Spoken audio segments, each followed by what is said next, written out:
전 세계 방송이 동시에 멈췄습니다. 스크린에 단 두 단어가 떠올랐죠. 5위, 대한민국. 누군가는 웃었고 누군가는 얼굴이 굳었습니다. 말도 안 돼. 그건 오류야. 하지만 아무리 계산해도 결과는 같았습니다. 그날 유럽의 기술자들이 술렁였고 나토는 단 한 사람을 불렀습니다. 직접 가서 확인해. 그리고 그 순간 세상의 공식이 깨지기 시작했습니다. 그날의 충격적인 이야기 지금 시작합니다. 구독과 좋아요로 대한민국을 응원해주세요. 5위.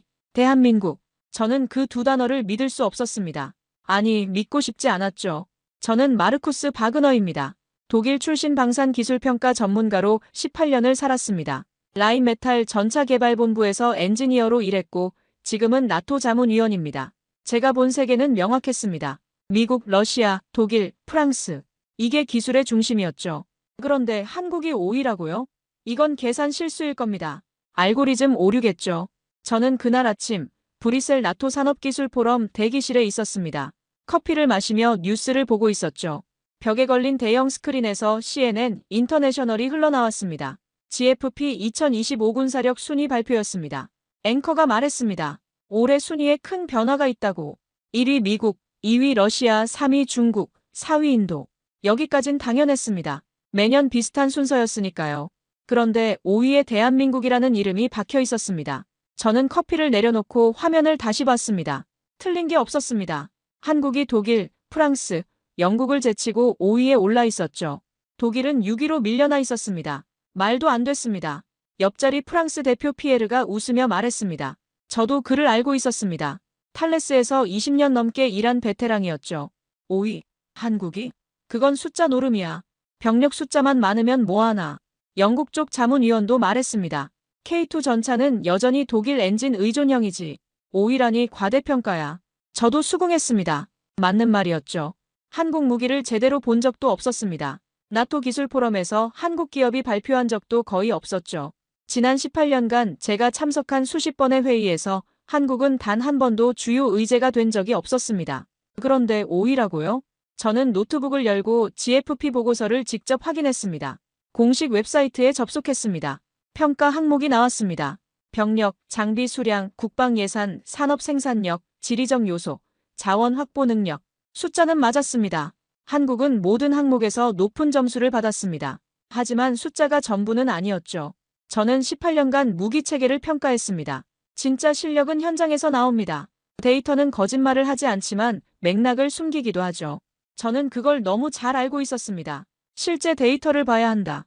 저는 혼잣말로 중얼거렸습니다. 그때 노트북 화면 하단에 메일 알림이 떴습니다. 발신인은 나토 기술평가단 본부였습니다. 저는 즉시 메일함을 열었습니다. 제목은 이랬습니다. MSPO 폴란드 박람회 K2PL 시연평가 임무부여. 저는 메일을 열었습니다. 내용은 간단했습니다. 폴란드 정부가 한국산 K2 전차를 대량 도입했고 현지 개량형인 K2PL의 기술 시연이 다음 주 예정되어 있다는 겁니다. 나토 기술평가단 소속으로 현장 평가를 해달라는 요청이었죠. 출장 일정, 숙박, 이동 수단까지 모두 첨부되어 있었습니다. 저는 화면을 보며 생각했습니다. 좋아, 확인해야겠어. 그래야 착각이 끝나지. 독일 언론도 움직이기 시작했습니다. 저는 스마트폰을 꺼내 뉴스 앱을 열었습니다. 디 벨트가 사설을 냈습니다. 제목은 한국방산의 성장, 단기적 수출 호황에 불과였죠. 기사 내용은 명확했습니다. 한국은 가격 경쟁력으로 시장에 진입했을 뿐 기술 완성도는 여전히 유럽 수준에 미치지 못한다. GFP 순위는 병력과 예산 규모에 과도한 가중치를 둔 결과일 뿐이다. 저는 그 기사를 스크랩했습니다. 그리고 메모를 남겼습니다. 나는 다른 결론을 내릴 것이다. 며칠 뒤 저는 폴란드행 비행기에 올랐습니다. 베를린 공항에서 이륙한 비행기는 순조롭게 고도를 높였습니다. 익숙한 풍경이었습니다. 저는 노트북을 열고 한국방산 자료를 다시 읽었습니다. K2 전차, K9 자주포, FA-50 경전투기, 천공투 방공 미사일. 이름은 들어봤습니다. 국제뉴스에서 가끔 언급됐죠. 하지만 실물을 본 적은 없었습니다. 유럽 박람회에서도 한국 부스는 늘 구석진 곳에 있었고 주목받지 못했습니다. 자료에는 이렇게 적혀 있었습니다. 2022년부터 2025년까지 수출액 급증, 폴란드, 노르웨이, 호주, 루마니아 등 나토 회원국 다수 도입, 계약 이행률 매우 높음, 납기 지연 사례 거의 없음. 숫자는 인상적이었습니다. 하지만 저는 숫자만으론 판단하지 않았습니다. 현장을 믿었죠. 실물을 믿었습니다. 비행기가 고도를 높였습니다. 저는 생각에 잠겼습니다. 이건 단순한 순위의 문제가 아니었습니다. 만약 한국이 정말 기준을 바꾼다면 유럽이 흔들릴지도 모릅니다. 독일의 자존심이 흔들릴지도 모르죠. 라인메탈, 크라우스마파이, 탈레스 같은 거대 기업들의 입지가 위협받을 수도 있었습니다. 저는 그 생각을 떨쳐냈습니다. 아니야. 그럴 리 없어. 하지만 마음 한구석에서는 불안이 자라고 있었습니다. 그 데이터는 한국을 가리키고 있었죠. 저는 노트를 닫고 눈을 감았습니다. 직접 검증할 기회가 왔다. 이번 출장, 그 결과가 제 경력을 바꿀지도 모릅니다. 아니, 제 신념을 바꿀지도 모르죠. 18년간 쌓아온 확신이 흔들릴 수도 있었습니다. 확신이 아니라 검증이 필요했습니다. 비행기는 폴란드를 향해 날아갔습니다. 구름 위를 가로지르며 동쪽으로 향했습니다. 그리고 저는 아직 몰랐습니다. 제가 곧 보게 될 것이 단순한 무기가 아니라는 걸 말입니다. 5위라는 숫자가 유럽의 자존심을 흔들었습니다. 그리고 저는 그 흔들림의 중심으로 가고 있었습니다. 착륙까지 남은 시간은 1시간 반. 저는 다시 노트북을 펼쳤습니다. 폴란드 국방부가 공개한 K2 도입 계약서를 열었습니다. 계약 규모, 납기 일정, 기술 이전 조건까지 상세히 적혀 있었습니다. 저는 한 줄 한 줄 읽어내려갔습니다. 그리고 생각했습니다. 진실은 곧 드러날 것이라고. 기내 방송이 들렸습니다. 곧 폴란드 키엘체에 착륙한다는 안내였습니다. 저는 노트북을 닫고 안전벨트를 확인했습니다. 이제 시작이었습니다. 폴란드 키엘체. MSPO 국제방산박람회장에 도착한 건 아침 9시였습니다. 공항에서 택시로 40분을 달려 박람회장에 도착했습니다. 거대한 건물이 보였고 입구엔 이미 사람들이 몰려 있었습니다. 저는 18년간 유럽 방산 박람회를 다녔습니다. 파리 유로사토리, 런던 DSEI, 독일 ILA까지 모두 익숙한 풍경이었죠. 그런데 이번 MSPO는 달랐습니다. 정문을 지나자마자 한국관이 눈에 들어왔습니다. 거대한 태극기가 걸려 있었고 그 아래 K2 전차가 당당하게 서 있었습니다. 실물이었습니다. 사진 속 이미지가 아니라 진짜 철과 강철로 만들어진 전차였죠. 햇빛을 받아 차체가 반짝였습니다. 저는 걸음을 멈췄습니다. 한국관 주변엔 이미 사람들이 몰려 있었습니다. 폴란드 국방부 관계자들, 나토 기술팀, 유럽 방산업체 대표들까지 모두 K2 전차를 보고 있었죠. 저는 천천히 다가갔습니다. K2PL, 폴란드 현지 개량형이라고 들었습니다. 독일 엔진을 쓴다는 소문도 있었지만 가까이 가서 보니 예상과 달랐습니다. 용접선이 보였습니다. 매끄러웠습니다. 저는 무릎을 굽혀 차체 하부를 확인했습니다. 용접 패턴이 일정했고 자동화 공정의 흔적이 역력했습니다. 이건 수작업이 아니었습니다. 로봇 용접이었죠. 소재도 확인했습니다. 복합 장갑 구조가 유럽식이 아니었습니다. 완전히 다른 설계 철학이 느껴졌죠. 저는 손으로 차체를 만져봤습니다. 표면이 부드러웠고 코팅 처리가 균일했습니다. 손끝으로 느껴지는 질감이 달랐습니다. 그때 엔진 소리가 들렸습니다. 저음의 웅웅거리는 소리였습니다. 진동이 손끝으로 전해졌습니다. K2PL이 가동 중이었습니다. 저는 귀를 기울였습니다. 엔진음이 낮았습니다. 진동도 적었습니다. 폴란드 엔지니어 한 명이 다가와 저를 알아봤습니다. 저는 나토 배지를 달고 있었고 그는 사전에 제 방문을 통보받은 것 같았습니다. 그는 반갑게 인사하며 말했습니다. 한국산 파워팩을 쓴다고 두산 인프라코어가 만든 1500마력 엔진이라고 했습니다. 유럽 조건에 맞게 완전히 개량됐다고 덧붙였죠. 영하 30도 환경에서도 문제없이 작동한다고 강조했습니다. 저는 눈을 가늘게 떴습니다. 완전히 개량됐다는 말이 마음에 걸렸습니다. 그는 계속 설명했습니다. 제어 시스템, 사격 시스템, 통신 장비까지 대부분이 한국 국산 부품이라고 했습니다. 한국은 단순히 전차를 팔지 않고 기술 이전까지 해줬다고 폴란드 엔지니어들이 직접 정비할 수 있게 훈련도 시켰다고 말했습니다. 저는 전차 내부를 보고 싶다고 했습니다. 그가 흔쾌히 해치를 열어줬습니다. 조종석이 보였습니다. 디지털 계기판이 펼쳐져 있었고 통합 제어 시스템이 작동하고 있었습니다. LCD 화면이 3개 배치되어 있었습니다. 조준경, 전술지도 시스템 상태 표시창이었죠. 화면 해상도가 선명했습니다. 터치스크린 방식이었습니다. 이건 유럽 전차와 비교해도 뒤떨어지지 않았습니다. 독일 레오파르트 2A7도 이 정도는 아니었습니다. 저는 숨을 깊이 들이켰습니다. 이건 독일 기술의 그림자가 아니었습니다. 완전히 새로운 전차였죠. 저는 밖으로 나와 K9 자주포 쪽으로 걸어갔습니다.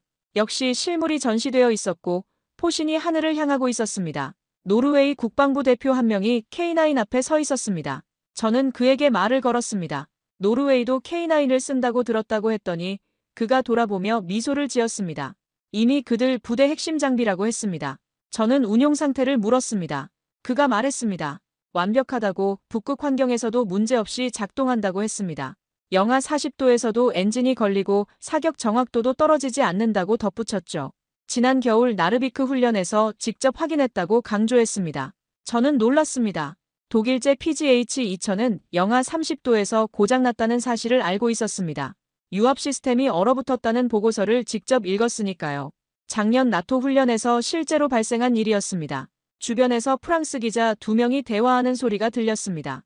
이건 단순 수출이 아니라 산업 이전 수준이라는 말, 한국은 플랫폼 전체를 넘기고 있다는 말이 들렸습니다. 영국 방산업체 대표도 중얼거렸습니다. 한국은 이제 경쟁자가 아니라 기준이 되고 있다고. 저는 노트를 꺼냈습니다. 언제나 휴대하는 검은색 가죽 노트였습니다. 그리고 적기 시작했습니다. 용접선은 유럽 기준 이상이었습니다. 소재 구성은 독자 설계였습니다. 엔진 진동은 유럽 평균보다 낮았습니다. 극한 환경 대응은 영하 40도 작동까지 확인됐습니다. 모든 게 예상을 벗어났습니다. 이건 카피가 아니었습니다. 진화였죠. 저는 전시장을 계속 돌았습니다. FA-50 경전투기 모형도 있었고 천공투 방공 미사일 시스템도 전시되어 있었습니다. 모든 장비 옆에는 설명 패널이 있었는데 한국어, 영어, 폴란드어로 적혀 있었습니다. 저는 천공투 패널을 읽었습니다. 사거리 40km, 동시 표적 처리 능력 8개, 요격 성공률 매우 높음이라고 적혀 있었습니다. 저는 벤치에 앉아 노트를 다시 펼쳤습니다. 그리고 적었습니다. 한국 기술은 독일의 모양을 하고 있었지만 완전히 다른 심장을 달고 있었습니다. 그날 오후 나토 기술팀 회의가 키엘체 컨벤션 센터 회의실에서 열렸습니다. 저는 발표를 준비했고 자료를 정리했습니다. 회의가 시작됐고 각국 대표들이 모였습니다. 독일, 프랑스, 영국, 미국, 이탈리아 대표들이 앉아 있었습니다. 제 차례가 왔을 때 저는 일어나 말했습니다. K2PL은 기술적으로 유럽 수준에 도달했다고 했습니다. 회의실이 조용해졌습니다. 의자에서 삐걱거리는 소리조차 들리지 않았습니다. 영국 대표가 확신하느냐고 물었습니다. 저는 자료를 스크린에 띄웠습니다. 용접 정밀도 그래프, 엔진 진동 비교표, 극한 환경 테스트 결과를 보여줬습니다. 모든 지표에서 K2PL이 유럽 평균 이상이었습니다. 독일 대표가 끼어들었습니다. 여전히 독일 엔진을 쓰지 않느냐고 물었습니다. 저는 말했습니다. K2PL은 한국산 파워팩을 쓰고 독일 의존도는 거의 없다고 했습니다. 정적이 흘렀습니다. 저는 계속 말했습니다. 이건 인정해야 한다고. 한국은 이미 시스템 국가라고 했습니다. 프랑스 대표가 조용히 수긍했습니다. 하지만 한 사람이 물었습니다. 당신 지금 뭐라고 했나? 저는 답했습니다. 진실을 말했다고. 회의가 끝났습니다. 저는 자리로 돌아왔는데 동료들이 저를 피했습니다. 아무도 말을 걸지 않았죠. 복도를 걸을 때도 사람들이 시선을 피했습니다. 저는 신경 쓰지 않았습니다. 데이터가 진실이었으니까요. 그날 밤 저는 호텔로 돌아왔습니다. 저는 노트북을 열고 보고서를 쓰기 시작했습니다. 첫 문장은 이렇게 썼습니다. K2의 용접선이 내 자존심을 흔들었다고. 저는 계속 적었습니다. 한국 기술은 독일의 모양을 하고 있었지만 완전히 다른 심장을 달고 있었다고. 그건 복제가 아니라 혁신의 결과였다고. 저는 펜을 내려놓았습니다. 저는 그날 유럽이 아닌 미래를 보았습니다.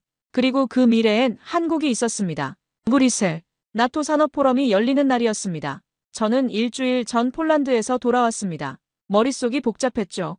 K2PL을 받고 K9을 만졌고 데이터를 확인했습니다. 모든 게 진짜였지만 저는 여전히 확신이 필요했습니다. 한 번의 박람회로 결론을 내릴 순 없었으니까요. 나토 포럼 주제는 세계 방산 생산의 새로운 균형이었습니다. 새로운 균형이라는 단어가 마음에 걸렸습니다. 회의장 입구에 포스터가 붙어 있었습니다. 오늘 발표 기업 목록에는 로키드 마틴, BAE 시스템즈, 라인메탈, 그리고 한화 디펜스, 현대로템, KAI가 적혀 있었습니다. 한국 방산기업 3곳이 공식 발표에 참가한 겁니다. 저는 유럽 패널 중 유일하게 한국 세션 분석을 맡았습니다. 회의장에 들어섰을 때 사람들이 많았습니다. 나토 회원국 대표들, 유럽 방산업체 임원들, 국제기자들로 좌석이 거의 찼습니다. 저는 앞쪽 자리에 앉아 노트북을 열고 발표 자료를 준비했습니다. 오전 세션이 끝나고 오후 첫 발표가 시작됐습니다. 한화 디펜스 대표가 단상에 올랐고 스크린에 제목이 떴습니다. 한국방산 수출 실적 2022년부터 2025년까지 대형 스크린이 밝아지면서 그래프가 나타났습니다. 2022년부터 2025년까지 수출액이 급증했습니다. 3년 새 큰 폭으로 증가한 겁니다. 저는 숨을 멈췄습니다. 발표자가 주요 수출국은 폴란드, 노르웨이, 호주, 루마니아, 이집트라고 말했습니다. 모두 나토 회원국이거나 우방국이었죠. 지도 위에 각국이 표시되며 계약 규모가 함께 나타났습니다. 다음 슬라이드가 넘어갔습니다. 납기 이행률 매우 높음, 계약 해지 사례 거의 없음, 고객 만족도 매우 높음이라는 내용이 화면을 채웠습니다. 저는 펜을 들어 노트에 적었습니다. 그건 기술이 아니라 신뢰의 결과였다고 발표자가 계속 말했습니다. 한국방산의 강점은 기술만이 아니라 약속을 지키는 시스템이라고 했습니다. 화면에 폴란드 전차 부대 훈련 장면이 떴습니다. K2PL이 눈 덮인 평원을 달리고 있었죠. 실제 훈련 영상이었습니다.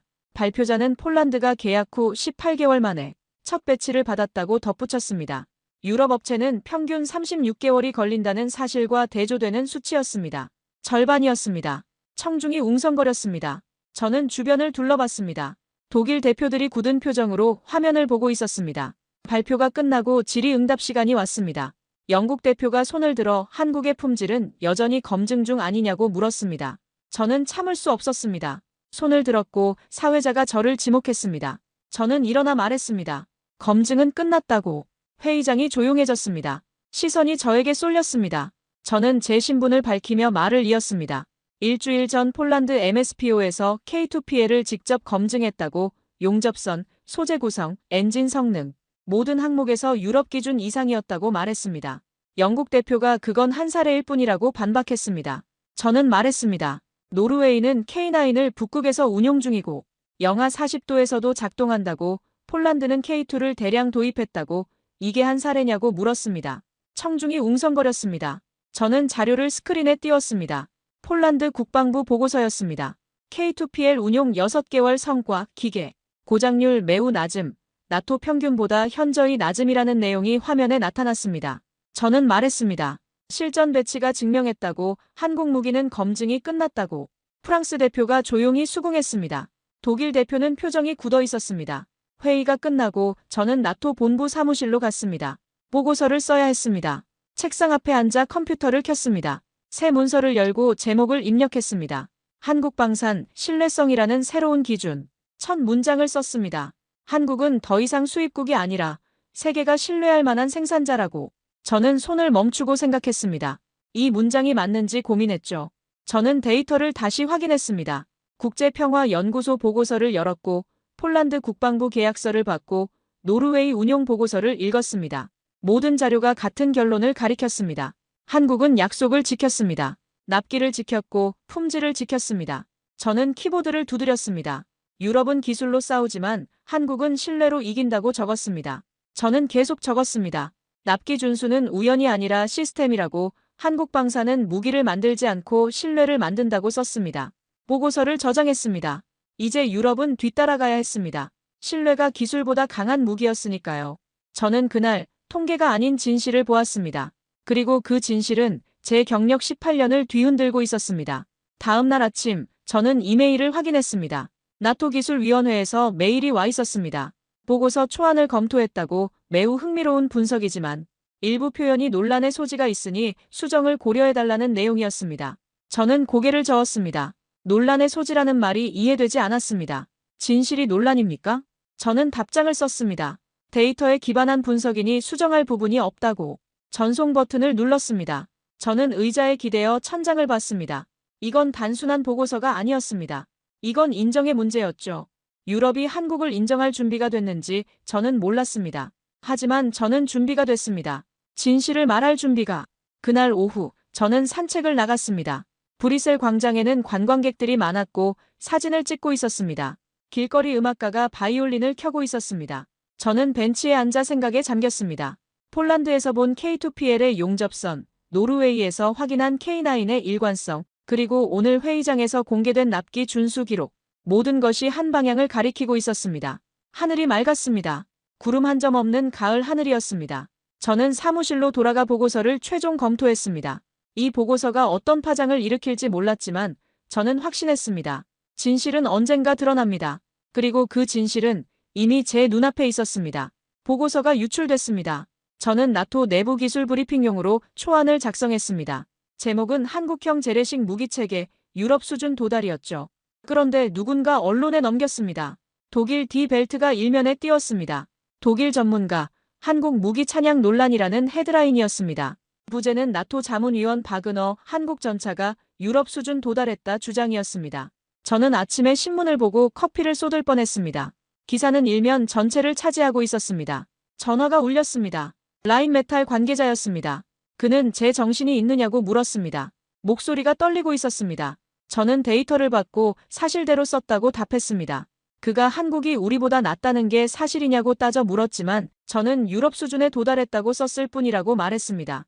전화가 끊겼습니다. 다음 날 유럽 방산업계 긴급회의가 열렸습니다. 라인메탈, 크라우스마파이, 탈레스, BAE 시스템즈 같은 주요 업체들이 모였죠. 저도 초청받았습니다. 아니, 소환당했습니다. 회의실 분위기는 차가웠습니다. 테이블에 앉은 임원들의 표정이 굳어 있었습니다. 크라우스마파이 대표가 제 보고서 때문에 난리라고 말했습니다. 한국은 여전히 엔진 기술, 탄약 기술에서 유럽 의존적이라고 덧붙였죠. 저는 말했습니다. 그건 10년 전 얘기라고. 회의실 분위기가 더 냉랭해졌습니다. 저는 자료를 꺼냈습니다.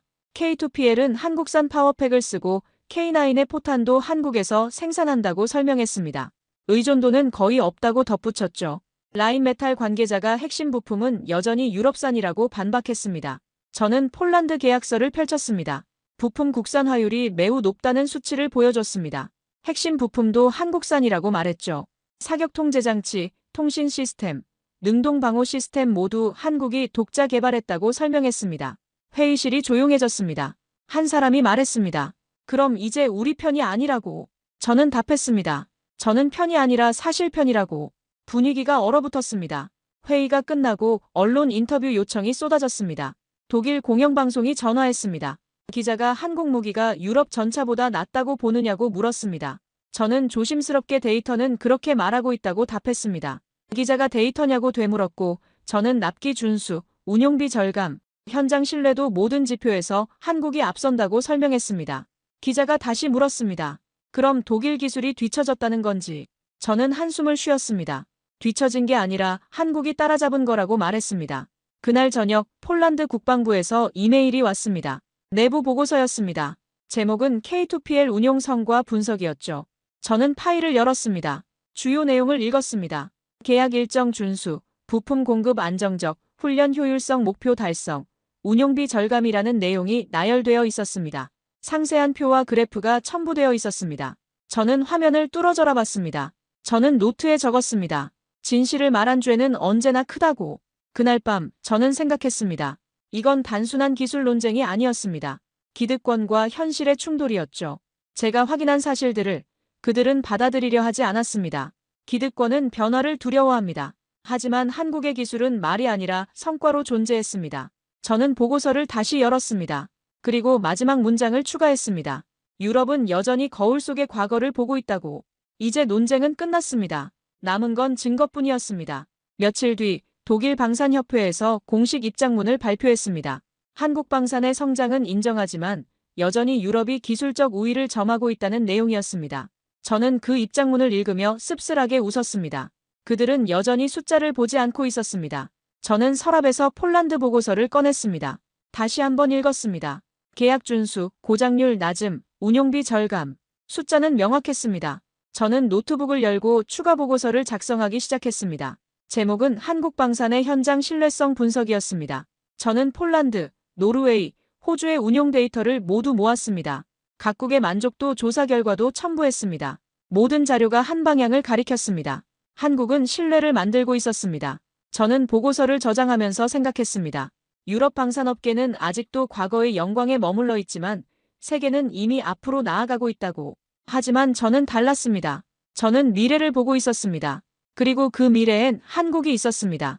저는 커피를 한 모금 마셨습니다. 식어 있었지만 신경 쓰이지 않았습니다. 책상 위에 폴란드 보고서가 놓여 있었습니다. 저는 다시 한번 주요 수치를 확인했습니다. 납기 지연 거의 없음, 기계 고장률 매우 낮음, 부품 공급 안정적. 이 모든 것이 한국의 시스템을 증명하고 있었습니다. 저는 의자에 기댔습니다. 천장을 보며 생각에 잠겼습니다. 18년간 저는 유럽의 기술을 믿었습니다. 독일의 정밀함, 프랑스의 우아함, 영국의 견고함을 믿었죠.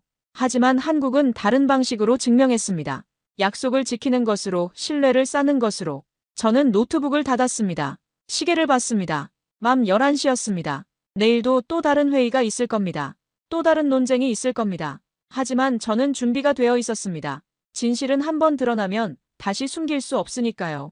노르웨이 오슬로 인근 나르비크 합동 포병 훈련장이었습니다. 저는 나토 기술평가단 자격으로 초청받았습니다. K9 자주포 실사격 시연 참관이었죠. 오슬로 공항에서 군용 차량으로 3시간을 달려 도착했습니다. 아침 기온은 영하 15도였습니다.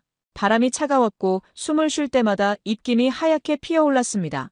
방한복을 입었지만 추위가 뼛속까지 파고들었습니다.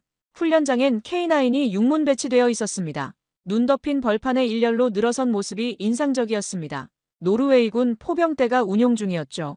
지휘관이 저를 맞았습니다. 그는 오늘 시연 내용을 설명했습니다. 5분 내 30발 연속 사격이었고 목표는 15km 떨어진 표적이라고 했습니다. 표적은 산 너머에 설치된 가상적 진지였습니다. 저는 수긍했습니다. 5분에 30발이면 1분에 6발입니다. 엄청난 속도였죠. 시연이 시작됐습니다. 첫 발이 나갔습니다. 굉음이 훈련장을 뒤흔들었습니다. 귀마개를 하고 있었지만 충격이 느껴졌습니다. 저는 시계를 봤습니다. 10초 후 두 번째 발이 발사됐습니다. 20초 후 세 번째 발이 나갔습니다. 정확히 10초 간격이었습니다. 포신이 자동으로 재장전되고 조준하고 발사하는 과정이 기계처럼 정확했습니다. 30발이 모두 발사됐습니다. 시간은 정확히 4분 50초였습니다. 목표 시간보다 10초 빨랐습니다.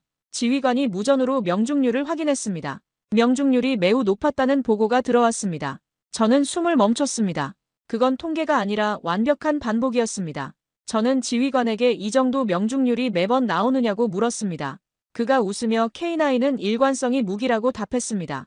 한 번만 잘하는 게 아니라 항상 잘한다고 덧붙였죠. 지난 1년간 수백 번의 훈련에서 같은 수준을 유지했다고 강조했습니다. 저는 기술 보고서를 요청했습니다. 지휘관이 태블릿을 건넸습니다. 화면에 데이터가 떴습니다. 지난 6개월 실사격 훈련 기록이었습니다. 총 2,400발 발사, 평균 명중률 매우 높음, 기계 고장 거의 없음이라는 내용이 나열되어 있었습니다. 상세한 날짜별 기록도 함께 표시되어 있었습니다. 저는 화면을 뚫어져라 봤습니다. 지휘관이 말했습니다. 한국은 약속을 지키는 나라라고. 일정, 부품, 훈련 모든 것이 정시라고 했습니다. 부품 교체 주기도 정확하고 기술 지원도 즉각적이라고 덧붙였습니다. 저는 중얼거렸습니다. 그건 기술보다 더 어려운 일이라고. 오후엔 K239 천무 다연장 로켓 시연이 있었습니다. 천무가 발사대를 전개했습니다. 자동 타겟팅 시스템이 작동했고 12발이 연속으로 발사됐습니다. 불기둥이 하늘로 솟아올랐습니다. 재장전 시간은 3분이었습니다. 저는 유럽형 다연장 로켓 데이터를 떠올렸습니다. 재장전 시간은 평균 3분 30초였습니다. 천무는 더 빨랐습니다. 단순 효율이 아니었습니다. 실전형 설계였죠. 시연이 끝나고 유럽 분석팀 회의가 있었습니다. 독일 대표가 한국 시스템은 과대평가됐다고 말했습니다. 저는 참을 수 없었습니다. 시연 데이터를 스크린에 띄웠습니다. K9 명중률 매우 높음, 고장률 거의 없음, K239 재장전 속도 유럽형보다 빠름이라는 내용을 보여줬습니다. 회의장이 조용해졌습니다. 저는 말했습니다. 이건 과장이 아니라고, 숫자가 증명했다고. 아무도 반박하지 못했습니다. 그날 밤 저는 호텔방에서 노트를 펼쳤습니다. 정확도보다 더 놀라운 건 일관성이었다고 적었습니다. 한국 기술은 매뉴얼이 아니라 습관이었다고 썼습니다. 우린 혁신을 말하지만 그들은 실행한다고 덧붙였습니다. 저는 펜을 내려놓았습니다. 그날 이후 나는 한국을 단순한 수출국으로 보지 않았습니다. 다음 날 아침 저는 노르웨이 국방부를 방문했습니다. K9 도입 책임자를 만나기로 했습니다. 오슬로 시내의 국방부 청사였습니다. 그는 저를 회의실로 안내했습니다. 테이블 위에 두꺼운 파일이 놓여 있었습니다. 표지에 K9 도입 프로젝트라고 적혀 있었습니다. 그가 파일을 펼쳤습니다. K9 도입 프로젝트 전체 기록이었습니다. 저는 자료를 읽기 시작했습니다. 계약 체결부터 인도, 훈련, 운용까지 모든 과정이 상세히 기록되어 있었습니다. 사진과 표가 빼곡했습니다. 특히 눈에 띄는 항목이 있었습니다. 한국 측 기술 지원 평가라는 섹션이었습니다. 내용을 읽었습니다. 한국 기술팀이 노르웨이에 6개월간 상주하며 정비 교육을 진행했다고 적혀 있었습니다. 노르웨이 기술병들이 직접 정비할 수 있을 때까지 훈련했다고 덧붙여져 있었죠. 교육생 전원이 자격 인증을 받았다고 기록되어 있었습니다. 책임자가 말했습니다. 유럽 업체는 정비를 자기들이 해야 이익이라고 생각한다고 하지만 한국은 우리가 독립적으로 운용할 수 있게 만들어줬다고 했습니다. 부품 공급망도 완전히 이전했다고 덧붙였습니다. 이것이 본질적 차이였습니다. 유럽은 의존을 만들었지만 한국은 독립을 만들었습니다. 책임자가 마지막으로 덧붙였습니다. K9은 이제 노르웨이군의 자랑이라고, 북유럽에서 가장 신뢰받는 화포 시스템이라고 했습니다. 저는 파일을 덮었습니다. 저는 노르웨이를 떠나며 생각했습니다. 기술의 완성도는 공장에서 결정되는 게 아니라 현장에서 입증되는 것이라고. 그리고 한국은 그 진리를 증명하고 있었습니다. 공항으로 가는 차 안에서 저는 창밖을 봤습니다. 눈 덮인 노르웨이 산맥이 펼쳐져 있었습니다. 아름다웠습니다. 하지만 제 머릿속엔 K9의 모습이 떠올랐습니다. 영하 15도에서도 정확히 10초 간격으로 발사되는 모습, 일관된 명중률, 고장이 거의 없다는 기록. 이건 우연이 아니었습니다. 저는 노트를 다시 펼쳤습니다. 마지막 페이지에 한 줄을 더 적었습니다. 한국은 완벽을 약속하지 않았습니다. 하지만 일관성을 증명했습니다. 비행기가 이륙 준비를 하고 있었습니다. 저는 안전벨트를 맸습니다. 브뤼셀로 돌아가는 길이었습니다. 하지만 제 머릿속은 여전히 노르웨이에 있었습니다. K9이 눈 덮인 벌판에서 정확히 발사되는 모습, 그 일관성, 그 신뢰성, 그것이 한국의 진짜 무기였습니다. 리투아니아, 나토 연합 실사격 훈련장이었습니다. 작전명은 아이언 실드였습니다. 저는 나토 기술평가단으로 참가했습니다. 이번 훈련엔 한국 장비가 대거 투입됐죠. 브뤼셀에서 군용기를 타고 3시간을 날아왔습니다. K2 전차 4대, K9 자주포 3문, K239 천무 2기가 배치되어 있었습니다. 모두 실전 환경 테스트였습니다. 미국, 독일, 프랑스 장비들과 함께 진을 치고 있었습니다. 훈련 첫날 아침이었습니다. 통합지휘소에서 브리핑이 있었습니다. 미군 작전 책임자가 오늘은 나토 공통통신망 연동 테스트라고 말했습니다. 모든 장비가 하나의 네트워크로 작동해야 한다고 덧붙였죠. 이건 나토 표준 작전 절차였습니다. 저는 모니터를 봤습니다. 화면엔 각국 장비 상태가 표시됐습니다. 미국, 독일, 프랑스, 영국, 그리고 한국이 나열되어 있었습니다. 모든 장비가 녹색 신호를 보내고 있었습니다. 훈련이 시작됐습니다. K2 전차가 목표 지점으로 이동했습니다. 통신 연결 상태는 정상이었습니다. 실시간 데이터가 전송되고 있었습니다. K9 자주포가 사격 준비에 들어갔습니다. 데이터 전송 속도도 문제 없었죠. 그런데 갑자기 경고음이 울렸습니다. 시스템 충돌이 발생했다는 메시지가 화면에 떴습니다. 미군 장비 일부가 네트워크에서 다운됐습니다. 빨간 경고등이 켜졌습니다. 지휘소가 긴장했습니다. 사람들이 웅성거렸습니다. 작전 책임자가 복구팀 투입을 지시했습니다. 그때 한국 측 장교가 침착하게 말했습니다. 우회 통신으로 연결이 가능하다고 했습니다. 작전 책임자가 되물었습니다. 한국 장교는 K2와 K9에 백업 통신 시스템이 있다고, 독립 운용이 가능하다고 설명했습니다. 30초 후 한국 장비가 우회 네트워크를 구축했습니다. 데이터가 복원됐고 작전이 재개됐습니다. 지휘소에 안도의 한숨이 퍼졌습니다. 저는 그 장면을 보며 생각했습니다. 이건 훈련이 아니라 위기 대응이었다고. 훈련이 계속됐습니다. K2 전차가 기동 사격을 실시했습니다. 시속 40km로 달리며 표적을 명중시켰습니다. 4대 모두 성공했습니다. 명중률이 매우 높았습니다. K9 자주포가 연속 사격을 시작했습니다. 3분 내 15발을 발사했고 모두 목표 지점에 떨어졌습니다. 오차 범위가 매우 작았습니다. 천무 다연장 로켓이 마지막으로 발사됐습니다. 24발이 동시에 날아갔고 모의 표적 지역을 완전히 제압했습니다. 연막이 하늘을 뒤덮었습니다. 훈련이 끝났습니다. 평가회의가 열렸습니다. 미국 대표가 말했습니다. 이건 우연이 아니라 준비된 체계라고. 노르웨이 장교가 덧붙였습니다. 한국 무기는 나토 현장형 인증을 받을 만하다고. 저는 데이터를 확인했습니다. 작전 완수율이 매우 높았습니다. 나토 평균보다 높았죠. 통신 안정성도 우수했고 긴급 대응 시간은 30초였습니다. 저는 공식 코멘트를 작성했습니다. 한국은 성공을 설계한 나라라고 썼습니다. 그날 저녁 저는 숙소에서 보고서를 작성했습니다. 제목은 아이언 실드 훈련 기술 평가였습니다. 저는 키보드를 두드렸습니다. 그날 유럽의 기술은 멈췄고 한국의 판단이 움직였다고 적었습니다. 위기 앞에서 진짜 실력이 드러난다고 썼습니다. 이건 오위의 모습이 아니라 리더의 모습이었다고 덧붙였습니다. 저는 문장을 다시 읽었습니다. 그리고 확신했습니다.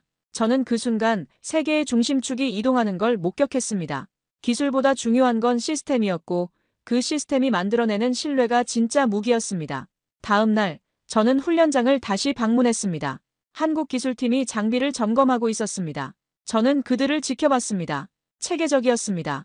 한 명이 시스템을 점검하는 동안 다른 한 명은 기록을 남겼습니다. 모든 과정이 매뉴얼대로 진행됐습니다. 세 번째 사람은 부품 상태를 확인하고 있었습니다. 하지만 매뉴얼 이상이었습니다. 그들은 장비를 다루는 게 아니라 장비와 대화하는 것처럼 보였습니다. 저는 한국 기술팀장에게 다가갔습니다. 어떻게 이렇게 빠르게 대응할 수 있었느냐고 물었습니다. 그가 답했습니다. 준비는 위기가 오기 전에 하는 것이라고. 우리는 항상 플랜 B를 가지고 있다고 말했습니다. 모든 시스템에 백업이 있다고 덧붙였습니다. 유럽은 문제가 생기면 해결합니다. 하지만 한국은 문제가 생기기 전에 준비합니다. 이것이 핵심적 차이였습니다. 저는 훈련장을 나서며 하늘을 봤습니다. 구름이 흘러가고 있었습니다. 훈련이 완전히 끝난 후 나토 기술위원회 전체 회의가 있었습니다. 각국 대표들이 모였습니다. 저는 아이언 실드 훈련 결과를 발표했습니다. 데이터를 스크린에 띄웠습니다. 작전 완수율, 통신 안정성, 긴급 대응 시간. 독일 대표가 손을 들었습니다. 한국 장비의 우회 통신 시스템에 대해 물었습니다. 저는 설명했습니다. K2와 K9은 독립적인 백업 통신망을 갖추고 있다고. 메인 네트워크가 다운되더라도 작전 수행이 가능하다고 말했습니다. 프랑스 대표가 감탄했습니다. 그건 단순한 기술이 아니라 전술적 사고라고 말했습니다. 회의가 끝나고 미군 작전 책임자가 저를 찾아왔습니다. 그가 말했습니다. 한국 장비를 미군도 검토 중이라고. 특히 백업 시스템이 인상적이었다고 덧붙였습니다. 저는 답했습니다. 한국은 기술만 파는 게 아니라 신뢰를 판다고. 그가 웃으며 수긍했습니다. 저는 숙소로 돌아와 보고서를 마무리했습니다. 마지막 문장을 썼습니다. 한국의 무기는 기술보다 신뢰로 작동한다고. 저장 버튼을 눌렀습니다. 리투아니아의 밤이 깊어가고 있었습니다. 저는 침대에 누워 천장을 봤습니다. 오늘 본 광경이 계속 떠올랐습니다. 시스템이 다운됐을 때 한국 장비가 즉시 대응한 모습, 30초 만에 우회 네트워크를 구축한 모습. 이건 단순한 기술력이 아니었습니다. 준비된 시스템이었습니다. 그리고 그 변화의 중심에 한국이 있었습니다. 브뤼셀, 나토 산업포럼 대회의장이었습니다. 저는 단상에 서 있었습니다. 발표 제목은 신뢰성 혁명, 유럽 속 한국 방산이었습니다. 회의장은 가득 찼습니다. 나토 회원국 대표들, 유럽 방산업체 임원들, 국제 언론이 모두 모였습니다. 뒤쪽엔 서서 듣는 사람들도 있었습니다. 저는 마이크 앞에 섰습니다. 그리고 첫 문장을 말했습니다. 한국은 더 이상 수입국이 아니라고. 이제 세계가 신뢰를 수입한다고 말했습니다. 회의장이 조용해졌습니다. 웅성거리던 소리가 멈췄습니다. 저는 발표를 시작했습니다. 스크린에 데이터가 떴습니다. 폴란드 K2PL 운용 성과, 노르웨이 K9 북극 작전 기록, 리투아니아 아이언 실드 훈련 결과가 차례로 나타났습니다. 모든 지표가 유럽 평균을 넘었습니다. 그래프가 선명하게 보여줬습니다. 저는 계속 말했습니다. 이건 우연이 아니라 시스템이라고. 한국은 약속을 지키는 구조를 만들었다고 설명했습니다. 납기, 품질, 사후 지원 모든 단계에서 말입니다. 영국 대표가 손을 들었습니다. 한국의 성공은 단기 현상이라고 말했습니다. 저는 그를 봤습니다. 그리고 물었습니다. 단기 현상이라면 그 3년 동안 왜 유럽은 따라잡지 못했습니까? 청중이 웅성거렸습니다. 프랑스 대표단에서 박수 소리가 들렸습니다. 저는 데이터를 추가로 공개했습니다. K9, K2, FA50의 2022년부터 2025년까지 수출 실적이 급증했다는 내용을 보여줬습니다. 납기 준수율 매우 높음, 계약 취소 사례 거의 없음이라는 기록도 함께 제시했습니다. 저는 말했습니다. 신뢰가 무기가 된 유일한 나라라고. 회의장이 조용했습니다. 하지만 그 정적은 반발이 아니라 인정이었습니다. 발표가 끝났습니다. 질의응답 시간이 왔습니다. 독일 대표가 일어섰습니다. 그는 한국 기술의 핵심 경쟁력이 무엇이냐고 물었습니다. 저는 답했습니다. 기술이 아니라 신뢰라고. 그들은 기술을 팔지 않고 신뢰를 판다고 말했습니다. 프랑스 대표가 물었습니다. 유럽이 배워야 할 점이 무엇이냐고. 저는 잠시 생각했습니다. 그리고 답했습니다. 약속을 지키는 시스템이라고 말했습니다. 납기를 지키고 품질을 지키고 사후 지원을 지키는 구조라고 설명했습니다. 노르웨이 대표가 손을 들었습니다. 그는 K9 도입 경험을 공유했습니다. 한국은 단순히 장비를 팔지 않았다고. 기술 이전부터 정비 교육까지 완전한 패키지를 제공했다고 말했습니다. 그리고 덧붙였습니다. 이제 노르웨이는 K9을 독립적으로 운용할 수 있다고. 한국 기술팀 없이도 모든 정비가 가능하다고 강조했습니다. 저는 수긍했습니다. 유럽은 의존을 만들었지만 한국은 독립을 만들었습니다. 이것이 근본적 차이였습니다. 회의가 끝나고 국제 언론이 저를 둘러쌌습니다. 로이터 통신 기자가 물었습니다. 한국이 나토 내 새로운 기준이 될 수 있느냐고. 저는 답했습니다. 이미 되었다고. 국제방산 전문지 기자가 인터뷰를 요청했습니다. 저는 간단히 말했습니다. 그들은 기술을 팔지 않았다고, 신뢰를 팔았다고. 기사 제목이 나왔습니다. 한국 방산의 부상이었습니다. 포럼 종료 후 나토 기술위원장이 저를 찾아왔습니다. 그는 회의록에 한 줄을 추가했다고 말했습니다. 저는 그 문장을 읽었습니다. 한국 방산은 이제 선택이 아니라 기준이다. 저는 그 문장을 다시 읽었습니다. 그리고 웃었습니다. 그날 저녁 저는 호텔로 돌아왔습니다. 저는 노트북을 열고 개인 일지를 썼습니다. 오늘 나는 진실을 공식 기록으로 남겼다고 적었습니다. 한국은 혁신을 주장하지 않고 증명한다고 썼습니다. 진짜 강자는 조용히 성장한다고 덧붙였습니다. 그날 유럽은 한국을 배웠습니다. 하지만 배움은 시작일 뿐이었습니다. 따라잡는 건 다른 문제였죠. 다음 날 유럽 주요 언론이 일제히 보도했습니다. 프랑스 르몽드는 한국, 유럽 방산의 새로운 기준이라는 제목을 뽑았습니다. 독일 디벨트는 나토 내 신뢰의 척도 한국이 세우다라고 썼습니다. 영국 가디언은 한국 방산, 유럽을 압도하다라는 헤드라인을 달았습니다. 저는 신문들을 읽으며 복잡한 심경이었습니다. 독일 사람으로서 자존심이 상했지만 기술 평가자로서는 당연한 결과였습니다. 그날 오후 라인메탈에서 전화가 왔습니다. 본사 임원이었습니다. 그는 나토 포럼 발표를 봤다고 한국과의 협력 가능성을 검토 중이라고 말했습니다. 저는 놀랐습니다. 경쟁에서 협력으로 방향을 바꾼 겁니다. 임원이 물었습니다. 한국 업체와 접촉할 수 있겠느냐고. 저는 답했습니다. 할 수 있다고. 전화를 끊고 저는 생각했습니다. 변화는 이미 시작됐습니다. 유럽은 더 이상 경쟁할 수 없다는 걸 깨달았습니다. 이제 살아남는 방법은 협력뿐이었죠. 한국이 보여준 건 단순한 기술력이 아니었습니다. 그들은 시스템 전체를 재정의했습니다. 그리고 세계는 그 새로운 기준을 받아들이기 시작했습니다. 저는 호텔방에서 마지막 메모를 남겼습니다. 18년간 유럽의 기술을 믿었습니다. 하지만 이제 저는 새로운 진실을 봤습니다. 기술의 지도가 바뀌고 있었습니다. 그리고 그 중심엔 한국이 있었습니다. 저는 메일함을 확인했습니다.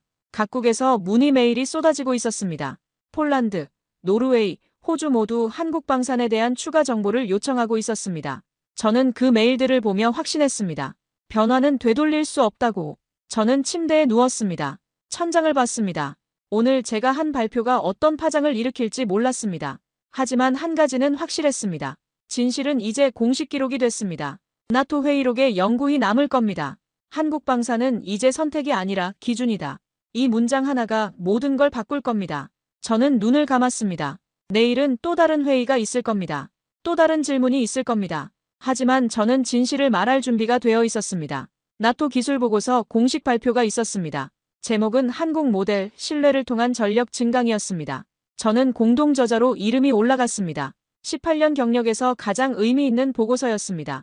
표지에 제 이름이 선명하게 박혀 있었습니다. 보고서 핵심 내용은 명확했습니다. 한국형 무기체계는 신뢰성, 납기, 현장 대응에서 세계 최고 수준이라는 결론이었습니다. 나토 회원국들이 이 보고서를 받았습니다. 그리고 움직이기 시작했습니다. 독일이 먼저 움직였습니다. 라인메탈이 한화 디펜스와 공동개발 협정을 체결했습니다. 차세대 장갑차 프로젝트였습니다.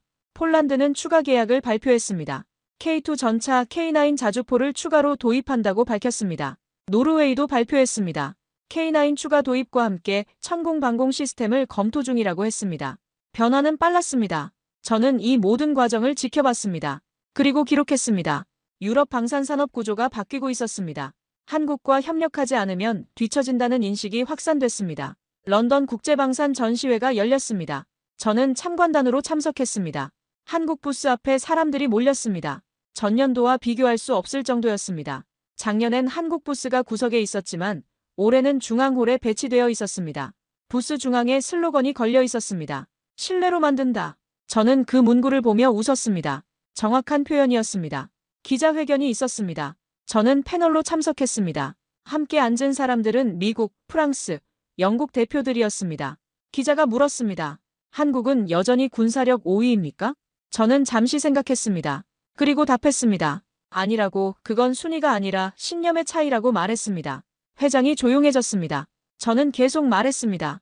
한국은 숫자로 평가할 수 없다고, 그들은 시스템으로 움직인다고 설명했습니다. 기자가 다시 물었습니다. 유럽이 배워야 할 점이 무엇이냐고. 저는 답했습니다. 약속을 지키는 문화라고, 납기를 지키고 품질을 지키는 습관이라고 말했습니다. 회견이 끝나고 저는 전시장을 걸었습니다. 각국 부스를 둘러봤습니다. 미국, 프랑스, 독일, 영국 모두 훌륭한 기술을 보여줬습니다. 하지만 한국 부스는 달랐습니다. 기술만 보여주는 게 아니었습니다. 신뢰를 보여줬습니다. 부스 안에 폴란드군 장교가 있었습니다. 그는 K2 운용 경험을 설명하고 있었습니다. 저는 그의 말을 들었습니다. 한국은 약속을 지켰다고, 모든 일정을 지켰다고, 지금도 지원을 계속하고 있다고 말했습니다. 저는 수긍했습니다. 귀국 전날 밤이었습니다. 저는 호텔방에서 짐을 쌌습니다. 그리고 노트를 펼쳤습니다. 마지막 기록을 남겼습니다. 그들은 전쟁을 준비하지 않았다고 적었습니다. 신뢰를 준비했다고 썼습니다. 한국의 무기엔 온도가 있었다고 덧붙였습니다. 기술보다 사람, 성능보다 약속이 진짜 한국 방산이었다고 마무리했습니다. 저는 펜을 내려놓았습니다. 나는 이제 압니다. 세계가 배우는 방향엔 서울이 있다고. 다음 날, 저는 브뤼셀로 돌아왔습니다. 나토 본부 복도를 걸었습니다. 손에 보고서 사본을 들고 있었습니다. 표지를 봤습니다. 한국 모델 신뢰를 통한 전력 증강. 저는 멈춰섰습니다. 그리고 보고서를 다시 펼쳤습니다. 결론 부분을 읽었습니다. 한국은 무기를 만들지 않는다. 신뢰를 만든다. 그리고 그 신뢰가 세계에서 가장 강력한 무기가 되었다. 저는 보고서를 덮었습니다. 18년 경력이 이 한 줄로 요약됐습니다. 저는 사무실로 들어갔습니다. 책상에 앉았습니다. 메일함을 열었습니다. 한국방위사업청에서 메일이 와 있었습니다. 나토 기술 교류 프로그램 초청이었습니다. 서울 방문 일정이 포함되어 있었습니다. 한화디펜스 창원 공장, 현대로템 창원 공장, 국방과학연구소 대전 본부 방문 일정이 상세히 적혀 있었습니다. 저는 수락 답장을 썼습니다. 전송 버튼을 눌렀습니다. 저는 의자에 기대어 천장을 봤습니다. 오랫동안 기술을 숫자로 평가했습니다. 그러나 한국을 통해 배운 건 숫자보다 강한 것이 있었습니다. 그들은 완벽을 계산으로 만들지 않았습니다. 신뢰와 약속, 그리고 책임으로 완성했습니다. 저는 압니다. 한국은 단순히 무기를 만드는 나라가 아니라는 것을. 그들은 신뢰를 무기로 만든 세계 유일의 나라입니다. 5위라는 숫자로 시작했습니다. 하지만 끝은 숫자가 아니었습니다. 한국은 기준이 되었습니다. 저는 일어나 복도로 나갔습니다. 동료가 지나가며 물었습니다. 한국 방문 가느냐고. 저는 답했습니다. 간다고, 배우러 간다고. 그가 웃었습니다. 독일 사람이 한국에서 배운다니 시대가 변했다고 말했습니다. 저는 답했습니다. 맞다고, 시대가 변했다고. 복도 끝 창문 앞에 섰습니다. 브뤼셀 하늘이 맑았습니다. 저는 중얼거렸습니다. 한국은 숫자가 아닌 정신으로 세계를 바꿨다고. 그리고 저는 그 변화의 증인이었습니다. 저는 사무실로 돌아왔습니다. 책상 위에 보고서가 놓여 있었습니다. 표지에 제 이름, 마르쿠스 바그너, 18년 경력의 독일 방산 전문가, 나토 자문위원. 저는 보고서를 손에 들었습니다. 무게가 느껴졌습니다. 하지만 이제 그 무게는 다른 의미였습니다. 18년간 저는 유럽의 기술을 증명했습니다. 이제 저는 한국의 진실을 증명했습니다. 변화를 두려워했습니다. 하지만 변화를 목격했습니다. 그리고 기록했습니다. 한국은 이제 미래를 수출하는 나라입니다. 저는 그 미래를 기록한 사람이 되었습니다. 오늘 사연에 대한 여러분의 생각을 댓글로 남겨주세요. 감동뭉클에서는 여러분의 소중한 마음을 모아 사연 주인공들에게 전해드리고 있습니다. 여러분 주변에 감동적이거나 재미있는 실제 사연들을 제보받고 있으니 언제든 저희 공식 메일로 제보해주세요. 오늘 들려드린 사연에 공감하셨다면 구독과 좋아요 눌러주시고 주변 분들과도 공유해주세요. 여러분의 작은 관심과 응원이 영상 제작에 큰 힘이 됩니다. 오늘도 여러분의 하루의 작은 즐거움이라도 되었기를 바라며 지금까지 감동뭉클이었습니다. 끝까지 시청해주셔서 감사합니다. 다음에 더 감동적인 사연으로 찾아뵙겠습니다.